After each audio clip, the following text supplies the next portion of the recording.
नहीं आया करती, कुछ मीडिया आया करती या थारी ट्रैक्टर परेड देखने आई है। डिस्कवरी भी आ लिया, सारा 600 कुछ पत्रकार चैनल आ लिए यहाँ पे।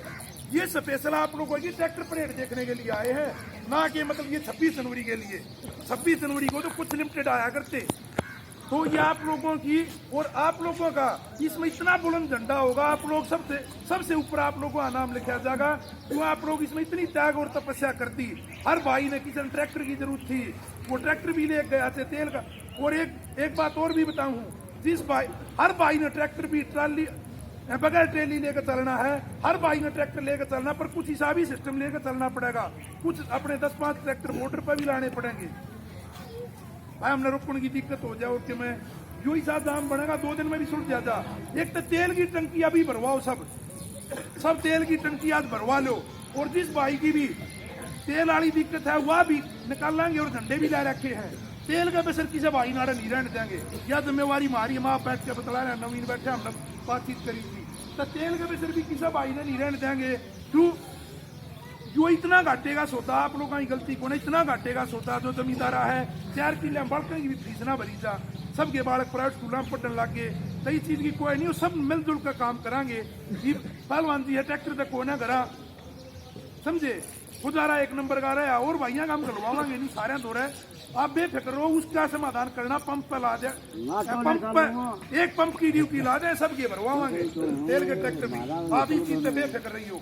जो आप लोगों ने इतनी त्याग तपस्या कर रखी है, सारे इकट्ठे होगा, आपका तेल का भी समाधान होगा। फिर एक पन्ने वाली ट्रैक्टर लिखो, एक आदमी जिम्मेवारी लो।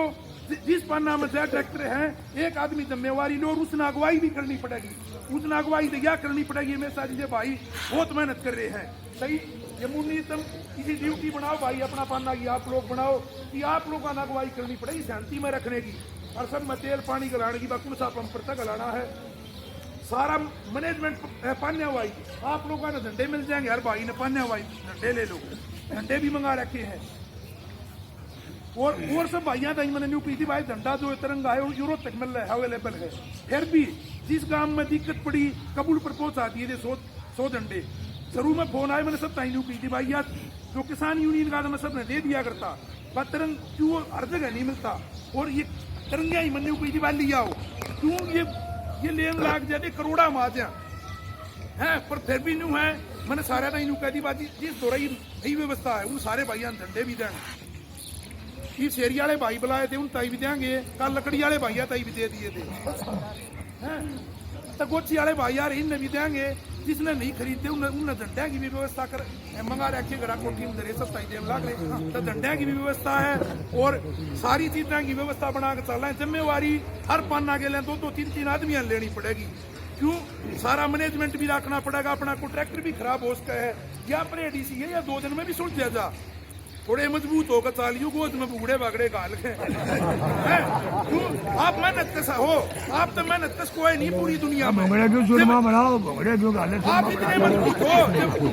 आप इतने मजबूत हो, जब अहमद शाह अब्दाली पानीपत की 3री लड़ाई लड़ने के लिए यहाँ है ना, उस टाइम पर उसने अपने सहयोगी शासकों से पूछा यहाँ सबसे मजबूत कौन है, तो बुजुर्गों उसको बताएगा यहाँ रोहतक का किसान सबसे मजबूत है। तो उसने उस टाइम पे सीधा आपकी और यहाँ की खाप मजबूत है, खापों के पास मैसेज भेजा, भाई मेरी अन्य राजाओं के साथ लड़ाई है, मेरी आप लोगों के साथ लड़ाई नहीं है। और उसने आप लोगों की फसलों में या किसी चीज में भी थोड़ा सा भी नुकसान नहीं पहुंचाया। और आप लोगों के आगे नतमस्तक हो गया था, आप लोगों के आगे उसने भी आप लोगों की ताकत मान ली थी।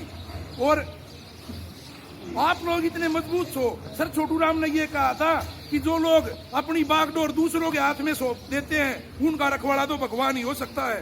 तब आगे हमने रहबर आजम दीन बंधु सर छोटू राम के दिखाए रास्ते पे भी चलना पड़ेगा, क्योंकि उन्होंने यूं कही थी, अपना इतना मजबूत किसान संगठन बनाओ कि कोई भी काम हो आप लोगों की भागीदारी उसमें अवश्य हो।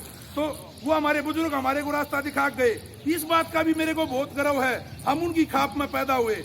इस बात का भी बहुत गर्व है, हम कप्तान दलपत सिंह के गांव में पैदा हुए। इस बात का भी बहुत गर्व है, हम ब्रिगेडियर साहब के गांव में पैदा हुए। इस बात का भी बहुत गर्व है, हम दादा केर के परिवार में पैदा हुए। इस बात का भी बहुत गर्व है, दादा नैना और दादा तरखा के गांव में पैदा हुए।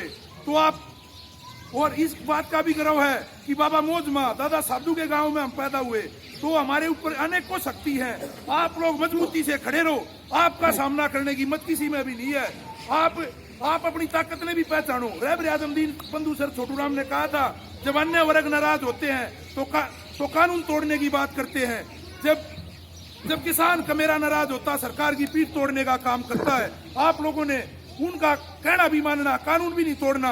और उन्होंने ये भी कहा था सन 1933 में, तब आप लोगों की आवाज ज्यादा दबाई जाती थी, तो उन्होंने ये कहा था अपना विरोध भी करा करो, धरना प्रदर्शन भी दिया करो कानून के दायरे में रह गए, और भेड़ चाल मत चलो, शेर का रूप धारण कर लो। शेर का रूप धारण भी कर लो और उनके बताई हुई बात पे कानून भी नहीं तोड़ना। तो हमने कानून भी हाथ में नहीं लेना और मजबूत भी रहना है, क्योंकि मजबूत तो हम नहीं हुआ, हम इन महान शक्तियों के का खून हम। तो इतने महान आदमियां, इतनी महान हमारे देवता थे वो सारे, तो हम उनका खून हम मजबूत भी हैं और उनके दिखाए हुए रास्ते पे भी चलाएंगे। तो आपने पान्या वाइज जिम्मेवारी लगा लो और उस हिसाब से दो आदमी जरूर नियुक्त कर लो। एक आदमी उम्र दराज भी जरूर होना चाहिए। 50 साल से पहले उतना दिमाग नहीं आता, इतना पूरा होना चाहिए। पान्या वाइज एक बार जिम्मेवारी ला लो, ट्रैक्टर लिख लो, सारी चीजें प्रबंध कराएंगे। जिस भाई की ड्यूटी लावांगे बा फलाना पंपा पर्ची देवा कम करा, जिस भाई के ट्रैक्टर में तेल की दिक्कत है उसकी भी व्यवस्था होगी, सारी चीजें ही होगी।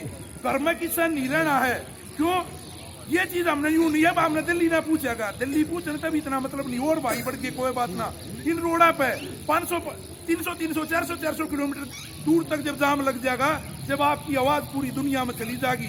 और चैनल के माध्यम से मैं आपको एक बात बताऊं, आपने शांति में रख लिया, चैनल के माध्यम से आप घोषणा देखियो, आपका आगे सरकार घुटने टेकने का काम करेगी चैनल के माध्यम से। ये आप लोगों की शक्ति सबने माननी पड़ेगी। क्यों माननी पड़ेगी इसका भी कारण बताऊं। अगर हम गलत चीज पढ़ रहे हो ना, तो फिर हमारे दूत लग गए।